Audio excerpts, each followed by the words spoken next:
అస్సలాము అలైకుం వరహమతుల్లాహి వబర్కాతుహు. ఈరోజు చెప్తున్న టాపిక్ చాడీలు చెప్తే ఏం జరుగుతుంది. ఒక చాడీలు చెప్పేవాడి కథ గురించి చెప్పబోతున్నాను. ఒక అతను తన బానిసను బజారులో అమ్మకానికి పెట్టి, ఈ బానిస చాలా మంచి బానిస, ఇతనిలో ఎలాంటి లోపం లేదు, కాకపోతే అప్పుడప్పుడు చాడీలు చెప్తాడు, అది తప్ప ఇతనిలో మరే లోపం లేదు అని అరవసాగాడు.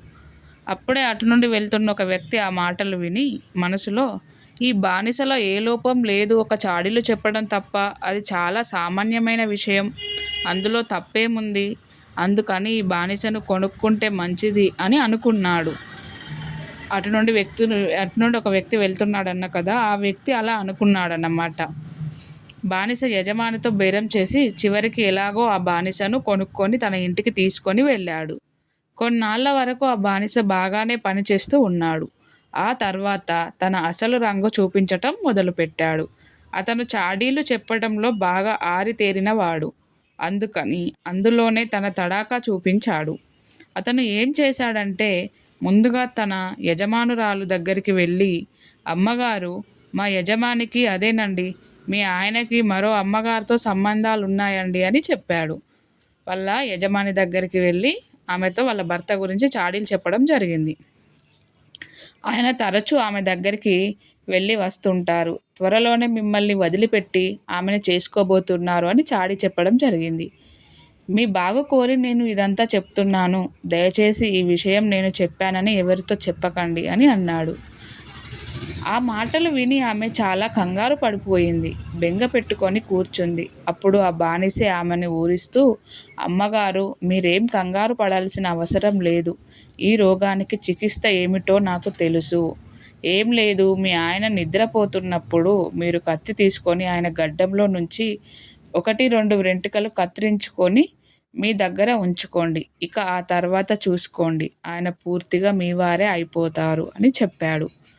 పరస్త్రీ వైపు కన్నెత్తి అయినా చూడరు అని చెప్పాడు.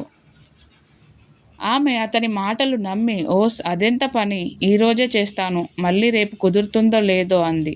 ఆ తర్వాత ఆ బానిస యజమాని దగ్గరికి వెళ్ళి, అంటే ఆమె భర్త దగ్గరికి వెళ్ళి, అయ్యగారు, అమ్మగారికి ఇతర పురుషులతో అక్రమ సంబంధాలు ఉన్నాయండి, త్వరలోనే ఆమె మిమ్మల్ని వదిలిపెట్టి ఇంకెవరితోనో లేచిపోబోతుంది అని చెప్పాడు. ఈరోజు రాత్రి ఆమె మిమ్మల్ని కత్తితో చంపాలని కుట్ర పన్నింది. మీకు నా మాట మీద నమ్మకం లేకపోతే ఈరోజు మీరు నిద్రపోతున్నట్టు నటిస్తూ ఉండండి అని ఆ పాలేరు అనే వ్యక్తి, ఈ చాడీలు చెప్పే వ్యక్తి యజమాని అయిన వ్యక్తితో చెప్తూ ఉంటాడు. అటు ఆమెకు చెప్పాడు, ఇటు మళ్ళీ భర్తకు చెప్తున్నాడు. మీ గొంతు తెగకపోతే రేపు మళ్ళీ నన్ను అడగండి అని అన్నాడు. ఆ రోజు రాత్రి భర్త నిద్రపోతున్నట్టు నటించసాగాడు. అటు అతని భార్య అతను ఎప్పుడు నిద్రపోతాడా, తన పని ఎప్పుడు పూర్తి చేసుకోవాలా అని ఎదురు చూడసాగింది. భర్తకు మాత్రం నిద్ర వస్తుందా, అందుకని అతను నిద్రపోతున్నట్టు నటిస్తూ కృత్రిమంగా గురకలు పెట్టడం ప్రారంభించాడు. అది చూసి అతని భార్య అతను నిజంగానే నిద్రపోయాడని తలచి మెల్లగా కత్తి తీసుకొని గొంతు దగ్గరికి వచ్చింది. అంతలోనే భర్త కళ్ళు తెరిచి ఆమె చెయ్యి పట్టుకున్నాడు. పట్టరాని ఆవేశాలతో, నన్నే చంపటానికి ప్రయత్నిస్తావే అంటూ అదే కత్తితో ఆమెను పోడ్చి చంపేశాడు. చూసారా, ఒక్క చెప్పుడు మాట వినడం వల్ల వాళ్ళలో వాళ్ళే కొట్టుకొని చస్తున్నారు. అందుకే చెప్పిన దాన్ని మనం ముందుగా తెలుసుకోకుండా, క్లారిటీ లేకుండా అమల్లో పెట్టకూడదు. చెప్పినవన్నీ నమ్మకూడదు, ఇతరులు చెప్పినవన్నీ. ఆ పొడిచి చంపేశాడు.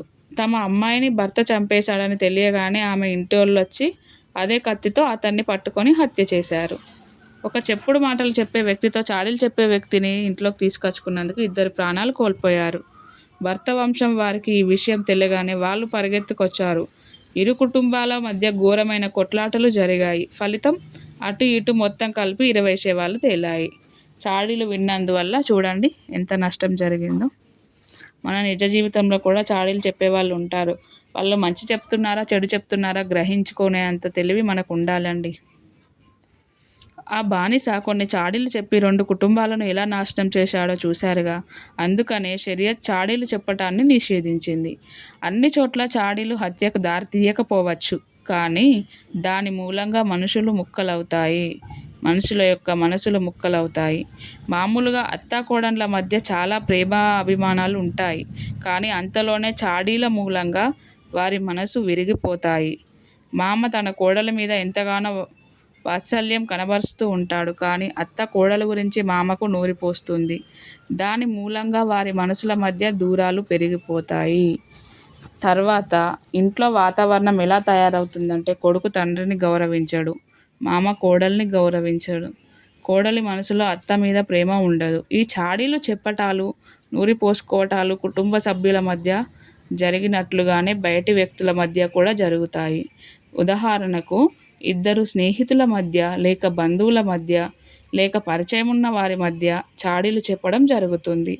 ఇవి ఎక్కడెక్కడ చాడీలు చెప్పడానికి ఆస్కారం ఉంటుంది అంటే, కుటుంబ సభ్యుల మధ్య ఉంటుంది. మనం ఫ్రెండ్స్ వాళ్ళ దగ్గర, బంధువుల మధ్య, పరిచయం ఉన్న వ్యక్తుల మధ్య చాడీలు చెప్పడం జరుగుతుందంట. ఎవరైనా నోటి మాటకు ఏదైనా చెబితే దాన్ని మనసులో ఉంచుకొని ఫలానా మనిషి నిజంగానే అలా చేశాడేమో అని అనుకుంటారు. చూడబోతే ఆ విధంగా వినికిడి మాటల్ని నిజ నిజాలు తెలుసుకోకుండా నమ్మేయటం ధర్మసమ్మతం కూడా కాదు. అంటే ఎవరేదైనా చెప్తే నిజ నిజాలు తెలుసుకోకుండా నమ్మటం అనేది ధర్మసమ్మతం కాదు అని తెలియజేయడం జరిగింది. ఏమేమైనప్పటికీ ఈ చాడీలు చెప్పటం అనేది చాలా ఘోరమైన పాపం. దీనికి ఎల్లప్పుడూ దూరంగా ఉండండి. చూసారా, వాళ్ళు నిజాలు చెప్తున్నారా, చాడీలు చెప్తున్నారా తెలుసుకోకపోవడం వల్ల ఎంత ఘోరం జరిగింది. ఇరు కుటుంబాల సభ్యులు అలా చనిపోవడం జరిగింది. కాబట్టి మనం వాళ్ళు చెప్తుంది చెడుగా మంచిగా అని గ్రహించుకోగలగాలి అండి. అస్సలాము అలైకుం వరహ్మతుల్లాహి వబరకాతుహు. నా ఛానల్ ఫస్ట్ టైం చూస్తున్నట్లయితే లైక్ చేయండి, షేర్ చేయండి, సబ్స్క్రైబ్ చేసుకోండి.